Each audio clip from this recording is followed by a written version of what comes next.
अगले दिन हस्बे मामूल में किचन में नाश्ता बनाने आया तो वो भी नाश्ता बना रही थी। गुड मॉर्निंग के बाद वो वहाँ से अपने कमरे में चली गई। जब वापस आई तो उसके हाथ में कल वाली कैसेट थी। बहुत अच्छे गाने हैं, मैंने सुन लिए हैं, शुक्रिया। उसने अपनी घनेरी पलकें झपकाते और कैसेट मेरी तरफ बढ़ाते हुए कहा।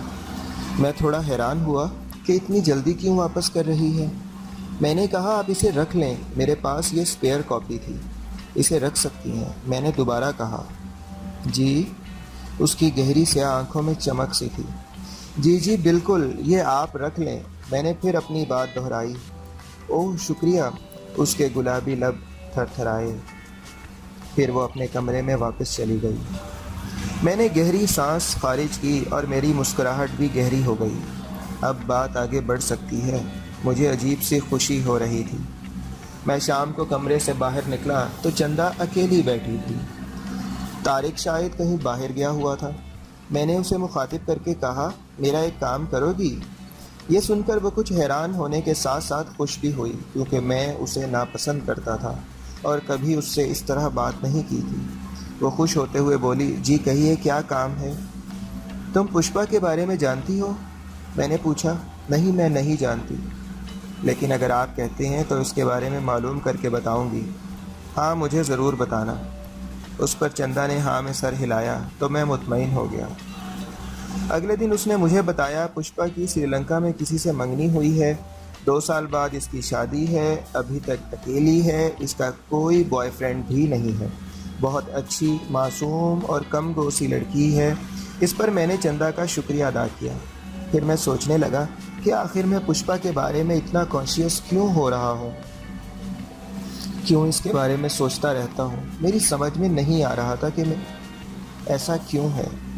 ये मेरी दोस्त है जेनी, से आपसे कुछ काम है। चंदा ने एक सांवली सी मिनी स्कर्ट पहने लड़की से मुतारिफ़ करवाया। मैं कुछ हैरान सा हुआ क्योंकि मैं जेनी से पहली दफ़ा मिल रहा था। हाय। जेनी ने हल्की सी मुस्कुराहट के साथ हाथ बढ़ाया। हाय। मैंने भी इखलाकन हाथ मिला लिया। इस दौरान चंदा चली गई। मैंने जेनी को बैठने का इशारा किया और उसकी तरफ सवालिया नज़रों से देखा। वो कुछ देर नज़रें झुकाकर बैठी रही, फिर बोली, एक्चुअली मुझे 50 दरहम की अशर ज़रूरत है। मैंने चंदा से कहा तो उसने कहा कि आपसे मिल जाएंगे। अगर आप दे दें तो मैं 1 हफ़्ते बाद वापस कर जाऊंगी। उसने अपनी ब्राउन आंखों को झपकाते हुए कहा। मैं आपको 50 दरहम क्यों दूं? मैं तो आपको जानता ही नहीं। आप पैसे लेकर वापस ही ना आएँ तो मैं क्या करूँगा? रही बात चंदा की, तो मैं उसे भी ज़्यादा नहीं जानता। वो मेरे दोस्त तारिक की गर्लफ्रेंड है, इसलिए मैं उस पर भी ज़्यादा भरोसा नहीं कर सकता। फिर तुम पे क्यों करूं? मैंने साफ लफ्ज़ों में इनकार कर दिया। वो अपने निचले होंठों को दांतों तले दबाती और अपनी उंगलियों को एक दूसरे में फंसा कर उलझाती रही। मैंने अंदाज़ा लगाया कि उसे पैसों की सख्त ज़रूरत है और मुझे ये भी अंदाज़ा हो गया कि ये वापस नहीं करेगी, इसलिए मैं इस पर भरोसा नहीं कर सकता था। वह कुछ देर खामोश रही, फिर अपने गले में पहनी सोने की चेन उतारी जो तकरीबन 100 दरहम की थी और उसे मेरी तरफ बढ़ाते हुए बोली, आप ये रख लें और मुझे 50 दरहम दे दें। मैं 1 हफ़्ते बाद पैसे देकर चैन ले जाऊंगी। अब मैं फ़ायदे में था। वो लड़की वापस ना भी आती तो मेरे पैसे ज़ाया नहीं होने थे, इसलिए मैंने चैन रख ली। मैंने दिल में सोचा, मुझे किसी की मजबूरी का फ़ायदा नहीं उठाना चाहिए। मैं इस लड़की का इंतज़ार 1 हफ़्ते से ज़्यादा करूँगा, बल्कि जब तक मुझे सख्त ज़रूरत ना हुई मैं चैन बेचूंगा नहीं। बहरहाल मैंने चैन रख कर उसे 50 दरहम दे दिए। वो चैन मैंने लापरवाही से बेड की साइड टेबल पर रख दी। वो आधी नीचे लग रही थी, मैंने ध्यान नहीं दिया। एक शाम प्रियांती मेरे कमरे में इजाज़त लेकर आई। वो अक्सर मेरे कमरे में आ जाती थी और मेरा फ़ोन इस्तेमाल करती थी। वो फ़ोन इस्तेमाल करने लगी। उसी टेबल पर सोने की चैन पड़ी। प्रियांती ने फ़ोन बंद करने के बाद मुझसे पूछा, यह सोने की है? मैंने कहा, हाँ सोने की है। वो बोली, तो फिर ऐसे क्यों रखी हुई है? मैंने उसे बताया कि किस तरह चंदा की दोस्त ये चैन रखवा कर 50 दरहम ले गई है। 1 हफ़्ते का कहकर गई है, लेकिन अभी तक वापस नहीं आई। 3 हफ़्ते हो गए, मुझे लगता है वो वापस आएगी भी नहीं। प्रियांती कुछ देर खामोशी से खड़ी रही, फिर बोली, वो लड़की तो नहीं आई, शायद आए भी ना। आप मुझसे 50 दरहम ले लें और ये चैन मुझे दे दें। असल में पुष्पा की सालगिरह आ रही है। मेरा इरादा कुछ ऐसी चीज़ लेने का था ताकि मैं उसे गिफ्ट कर सकूं। इसे देखकर सोच रही हूँ कि यही ले लूँ। आपका क्या ख्याल है? उसने एक ही सांस में सारी बात मुकम्मल की। कोई बात नहीं, आप रख लें। मैंने फ़ौरन ही हामी भर ली, जिससे उसके चेहरे पर मुसर्रत की एक और लहर, लबों पर मुस्कुराहट दौड़ गई। शुक्रिया कहते हुए चैन लेकर चली गई। उसके जाने के बाद मुझे अचानक ख्याल आया कि पुष्पा ये बारीक सा चैन पहनेगी। उसकी खूबसूरत गोरी सुराहीदार गर्दन में ये चैन अच्छी नहीं लगेगी। इसके लिए तो बहुत कीमती और नई चैन होनी चाहिए। इन्हीं ख्यालों में गुम मैं शाम को मार्केट गया। वहाँ से एक कीमती खूबसूरत सी गोल्ड की चैन खरीदी।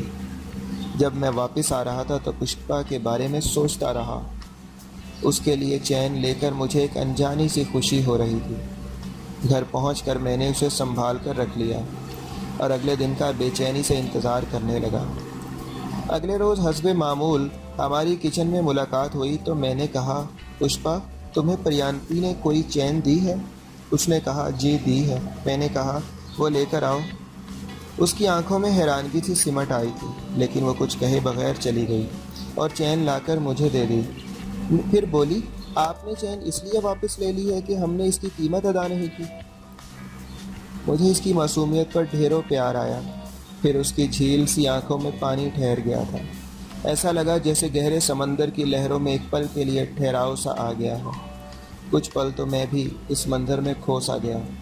फिर फ़ौरन संभल कर बोला, ऐसी कोई बात नहीं है, बस मुझे लगा कि तुम जैसी खूबसूरत लड़की को यह पुरानी इस्तेमाल शुदा चैन नहीं पहननी चाहिए, इसलिए मैं तुम्हारे लिए नई चैन लेकर आया हूँ। तुम अपनी सालगिरह पर इसे पहनना। और इसे चैन वाली मखमली डिबिया पकड़ा दी। उसकी आंखों में फिर से तशक्कुर आमीज़ हैरत उभर आई, लेकिन कोई लंबी चौड़ी बात न की। शुक्रिया का लफ्ज़ इसके गुलाबी लब पर थरथराया और वो तेज़ी से किचन से निकल गई। वो शायद कंफ्यूज हो गई थी। मैं कुछ देर इसके बारे में सोचता रहा, फिर अपने काम में मसरूफ़ हो गया। पुष्पा ने सारा माजरा अपनी बहन प्रियांती को सुना दिया। प्रियांती चूँकि एक पुख्ताकार खातून थी, वो समझी दाल में कुछ काला है। प्रियांती ने पुष्पा से चैन ली और किचन में चली आई। असल में हम किचन शेयर करते थे, इसलिए हमारी मुलाकात अक्सर किचन में ही होती थी। मैं अपने काम में मसरूफ़ रहा, जबकि प्रियांती ने आकर फ्रिज खोला, कुछ देखती रही, फिर चली गई। वो दोबारा आ गई, बर्तनों को इधर उधर उठाकर रखा, फिर चली गई। जब तीसरी दफ़ा आई तो मैं समझ गया कि मुझसे कुछ कहना चाहती है। मैंने उसकी मुश्किल को आसान करते हुए कहा, प्रियांती, आप ठीक तो हैं ना? वो कुछ देर खामोश रहने के बाद बोली, वो आपने पुष्पा को नई चैन क्यों दी और पुरानी वापस ले ली? मैं बात फ़ौरन समझ गया, इसलिए मुस्कुराते हुए बोला, बस इस वजह से परेशान हूँ और किचन के चक्कर लगा रही हो। प्रियांती, पुष्पा बहुत अच्छी लड़की है, मैं इसकी बहुत इज्जत करता हूँ। वो आम लड़कियों से हटकर है। दूसरी लड़कियों की तरह बेहुदा लिबास नहीं पहनती, ना कोई सिगरेट, ना शराब, ना कोई बॉयफ्रेंड, इसलिए मैं उसकी दिल से इज्जत करता हूँ। कोई भी गलत बात नहीं है, ना ही आप सोचें। रही बात चैन की, तो उस दिन आपके कहने पे मैंने आपको दे तो दी, लेकिन मुझे बाद में ख्याल आया कि अगर जेनी चैन वापस लेने आ गई तो मैं क्या पुष्पा से मांगूंगा या फिर आपसे कहूँगा? अच्छा तो नहीं लगेगा ना? फिर आपको चैन देकर दोबारा लेना भी मुझे कुछ अच्छा नहीं लग रहा था। इसका हल मैंने यही निकाला कि नई चैन देकर पुरानी ले ली जाए, आखिर वो अमानत है किसी की। मैंने तफसील से उसे समझाया, वो मुतमईन हो गई, लेकिन फिर परेशानी से बोली, ये तो काफ़ी कीमती है। इसकी कीमत आप फ़िक्र मत करें, मेरी तरफ से पुष्पा के लिए गिफ्ट समझें। हम इस फ्लैट में एक फैमिली की तरह रहते हैं, मैंने गिफ्ट दे दिया तो आप गलत ना सोचें। मैंने उसे बहुत अच्छी तरह मुतमईन किया। वो मुतमईन थी, मैं भी खुश हो गया। मुझे बहुत खुशी हो रही थी कि पुष्पा मेरी दी हुई चैन पहनेगी। पुष्पा की सालगिरह वाले दिन प्रियांती ने हमें भी इनवाइट किया। मैं, तारिक और चंदा, हम तीनों पुष्पा के रूम में पहले गए। कमरे में लाइट ग्रीन कलर का कारपेट बिछा हुआ था। हम सब कारपेट पे ही बैठ गए। इतने में पुष्पा केक लेकर आ गई थी। प्रियांती ने बाकी लवाजमात उठाए हुए थे। पुष्पा ने ब्लू जीन्स के ऊपर स्काई ब्लू बहुत खूबसूरत शर्ट पहन रखी थी। इसकी खूबसूरत गर्दन में मेरी दी हुई चैन चमक रही थी। ये देखकर मुझे बहुत खुशी हुई। फिर मैंने बादल ने नख्वास्ता नज़रें झुका लीं। ज़्यादा उसे देखता तो सब लोग महसूस करते और मैं ऐसा हरगिज़ नहीं चाहता था। मैं, तारिक और प्रियांती का शौहर एक तरफ बैठ गए, जबकि तीनों औरतें दूसरी तरफ बैठ गईं। केक काटने के बाद पुष्पा ने समोसे, निम्को, इसी तरह के दीगर लवाजमात हमारे आगे रख दिए। हमने चखने की हद तक तमाम चीज़ें लीं। मैंने इसके बाद पुष्पा की तरफ नहीं देखा, लेकिन मुझे महसूस हो रहा था कि वह थोड़ी थोड़ी देर के बाद कभी नज़र उठाकर और कभी नज़र झुकाकर मेरी तरफ देख रही है, लेकिन मैंने नज़रें मुसलसल नीचे ही रखी।